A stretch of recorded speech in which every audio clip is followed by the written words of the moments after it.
لە 2021 چەندین یاری ناوازە بڵاوکرانەوە لە It Takes Two، Halo Infinite، Forza 5، Ratchet & Clank، Monster Hunter، Metroid Dread، Returnal، Deathloop و کینە. چەندین یاری دیکەی زۆر باش، بەڵام باشترین یاری من لەم ساڵە کە لە لیستەکەم هێنامە ژمارە 1 و لە ڤیدیۆی تۆپ 10 وتم باشترین و دڵخوازترین یاریمە بۆ 2021 یاری Psychonauts 2.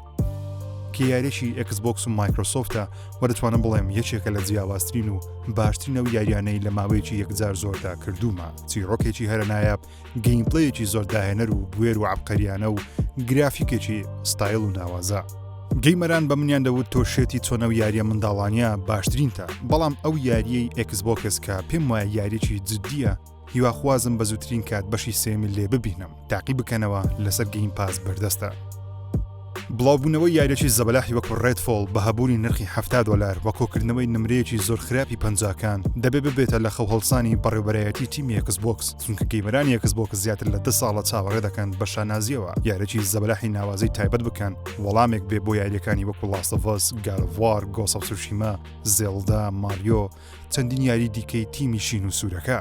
هەرچەندە Redfall ئەو وەڵامە نەبوو، بەڵام مانای وانیە Xbox وەڵامی نابێ. بە تایبەتیش گەرسەیری ئەو لیستە یاریانە بکەین لە ماوەی داهاتوو بڵاو دەکرێنەوە، وەکو Starfield، Forza، Hellblade لە ماوەیەکی نزیکدا کە بڵاو دەکرێنەوە و لە ماوەیەکی دووریش یاریەکانی وەکو Avowed، Perfect Dark، Fable، Elder Scrolls 6 و چەندین یاری دیکە. پێم وایە ئەو یاریانە گەربێت و سەرکەوتوو بن دەبنە وەڵامێکی گەورە و توند و دەنگدانەوەیەک گەیمەرانی Xbox بتوانن شانازی بەو پلاتفۆرمە بکەن کە هەیەە و بیر لە گۆڕینی کۆنسۆڵەکەیان نەکەنەوە. لە نوێترین چاپێکەوتنیدا فیل سپێنسەر سەرۆکی Xbox وتی یاری گەورە و نایاب تاکە وەڵام نییە بۆ ئەوەی بتوانین کۆنسۆڵی زیاتر بفرۆشین یان ڕکابەری سۆنی و نینتندۆی پێ بکەین، چونکە تازە ئێمە لە پلەی سێمین و ناتوانین بینە پلەی یەکەم. هەرچەندە من وەکو خۆم لەگەڵ ئەو لێدوانە نیم، چونکە یاری باش هەموو شتێکە بۆ کۆنسۆڵ، بەڵام بلایەنێکی دیکەوە شیکردنەوە بۆ قسەیە بکەم، چونکە فیل دەڵێ ئەوان گرنگترینەوەی کۆنسۆڵیان لەدەستدا کە Xbox One و زۆر بە توندی و کۆنسۆڵیان بۆ PlayStation دۆڕاند. زۆرینەی گەیمەران یاریەکانی نەوەی ڕابردویان لەسەر PlayStation هەیە، ئێستا ناتوانن بێن Xboxێک بکڕن کە لایبرەری یاریەکانیان لەسەر کۆنسۆڵی ڕابردووە. بەو لایەنەوە قسەی فیل سپێنسەر وەرگرین دەتوانم بڵێم قسەکەی زۆر تەواوە، بەڵام ئایا فیل سپێنسەر بووە بە نیگەتیڤی قسەکانی کرد؟ ڕاستە کەسێکی سادەی و دەوێت بە شێوەیەکی ڕاشکاوانە قسە بکە، بەڵام مەبەستی سپێنسەر لەو قسانە کەمکردنەوەی نرخی Xbox لە پەرچاوی جیهان بۆ ئەوەیە بە CMA و FTC یاخود بەریتانیا و ئەمریکا بڵێ ئێمە زۆر بەهێز نین ڕێگە بدەن کۆمپانیای Activision بکڕین. لە سەرەتای ئەم ساڵ Xbox یاریەکی وەکو Hi-Fi Rush بە شێوەیەکی سوپرایز بڵاو کردەوە. لە هەموو جیهان کاردانەوەیەکی زۆر باشی بۆ هاتوو نمرەی زۆر بەرزی پێدرا، گەیمەران دڵخۆش بوون.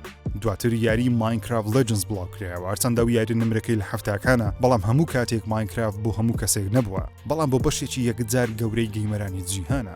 Legends یاریێکی زۆر چێژبەخشە، تەنیا پێویستە تۆزێک کاتی پێ بدەیت تا ڕادێت.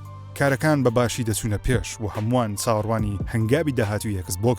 یاریش وەکو Redfall بڕیار بوو لە 2022 بڵاو بکرێتەوە، بەڵام دواخرا بۆ 2023 لەلایەن ستودیۆیەکی خاوەنی پێشینەیەکی نایابی وەکو ستودیۆی Arkane کە لە ستودیۆکانی بەثێزدای مایکرۆسۆفتە. ستودیۆیەک یاریشی نایابی وەکو Prey، Dishonored، تەنانەت Deathloop بڵاو کردوێتەوە کە پێشوازێکی گەوری لێکراوە بە گشتی ملیۆنان کۆپیان لێفرۆشاوە، بەڵام Redfall ئەو یاریە نەبوو کە پێویست بوو لە کاتێکی ناسک و هەستیار بۆ Xbox بڵاو بکرێتەوە، چونکە نزیکەی 2 ساڵە گەیمەرانی Xbox چاوەڕوانی یاریێکی گەورن. زۆرینەی یاریەکانیان دواخرابوونیان هێشتا لە بەرەمێنانن. چاوەکان زیاتر لەسەر یاریێکی وەکو Redfall بوو بتوانێت ئەو بۆشایە یاریە تایبەتانە پڕ بکاتەوە، بەڵام بەداخەوە هەر لە سەرەتای یەکەم تریلەریش گەیمەران بەگشتی ستایلی ئەو یاریان بەدڵ نەبوو. کێشەی Redfall تەنیا خراپی پەرفۆرمانس نییە، ئەو یاریە هیچ دیمەنێکی سینەماتیکی ئەنیمەیشنی تێدا نییە، بە شێوەی سلاید شۆ چیرۆکەکەی دەجێڕێتەوە. دوژمنەکان یاخود ڤامپایرەکان لە ڕووی AI زۆر گەمژە و ناڕێکن. کێشەی دیزاینی نەخشەی هەیە، چیرۆکێکی زۆر سادە و ناجددی هەیە، لە جیهانەکە زۆربەی کات زۆر چۆڵە و کاردانەوە کەمن.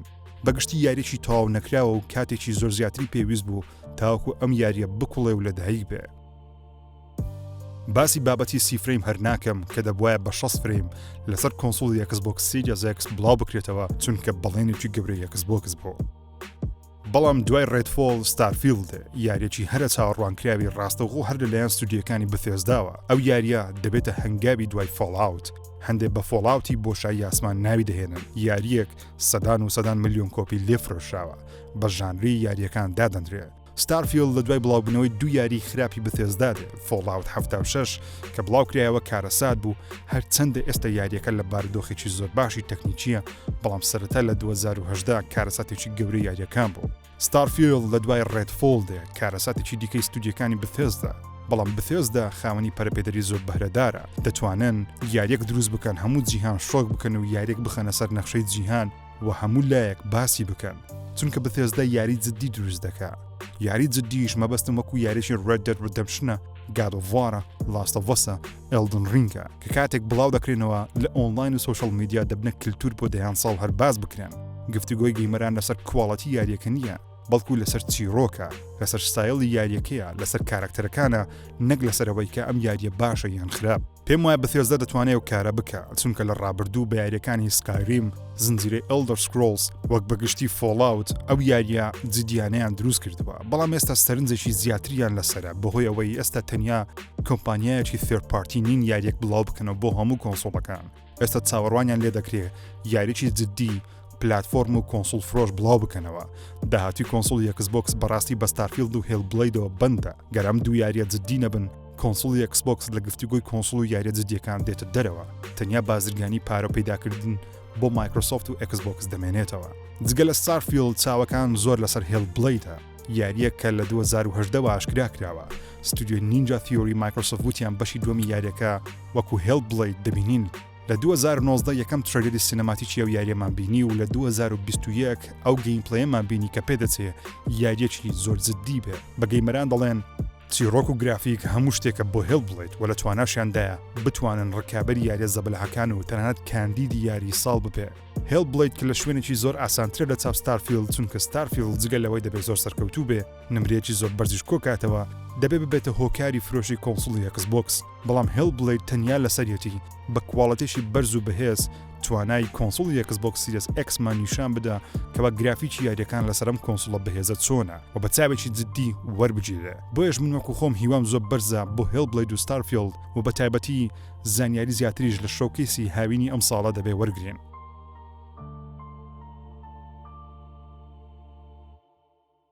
جگە لەم یاریانە داهاتی کۆنسۆڵ ئەکسبۆکس بەندە بە بڵاوبوونەوەی یاریەکانی وەکو ئەڤاوت کە یاریی نوێی ستودیۆی ئۆبسیدیانە دروستکەری یاریەکانی وەکو The Outer World و Grounded لەم چەند ساڵی ڕابردوو پێشبینی دەکەین ئەڤاوت جیهانی یاریەکی کراوە بێ RPG کامەری کەسی یەکەم هاوشێوەی Elder Scrolls. یاریی دیکە کە هەرچەندە قسە هەیە کێشەی بەرەمێنانی هەبێ بەڵام چاوەڕوانیەکان زۆرم بۆی یاری Perfect Darkە زیندوو بکرێتەوە.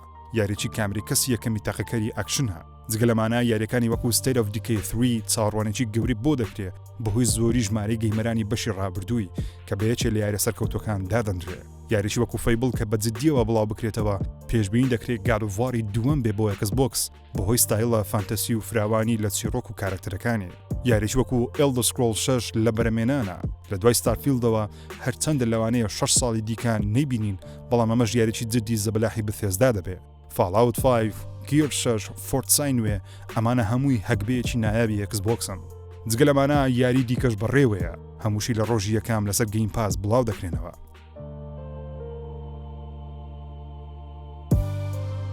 لە کۆتاییدا دەڵێم ڕاستە چەند ساڵ لە ڕابردوو لەوانەیە باشترین کاتی ئەکسبۆکس نەبوو بێ بەڵام متمانەمان بە فیل سپێنسەر و تیمی ئەکسبۆکس هەیە ستودیۆیەکانیان هەیە بتوانن داهاتووی ڕێڕەوی ئەو کەشتیە بۆ لایەنە باشەکە ببن باشترین یاری پێشکەشی گەیمەرانی کۆنسۆڵی ئەکسبۆکس بکەن چونکە ئەوەی لای ئێمە گرینگە براندەکان و کۆمپانیەکان نین بەڵکو یاری نایابە بتوانن بیانکەین ببنە کللتور ببنە گفتوگۆی دەیان ساڵە لە نێوانمان باز بکرێن شی بکرێنەوە لەسەر قسەیەکی کارکتەر لە یاریەکە دەیان ڤیدیۆ لەسەر دروست بکەن بەمە دەوترێت یاری جددی و پێم وایە ئەکسبۆکس دەتوانێت یاری جددی دروست بکە ئەو یاریانەی بەڕێوەیە هیوامان زۆر بەرزە تەواو جددی بن.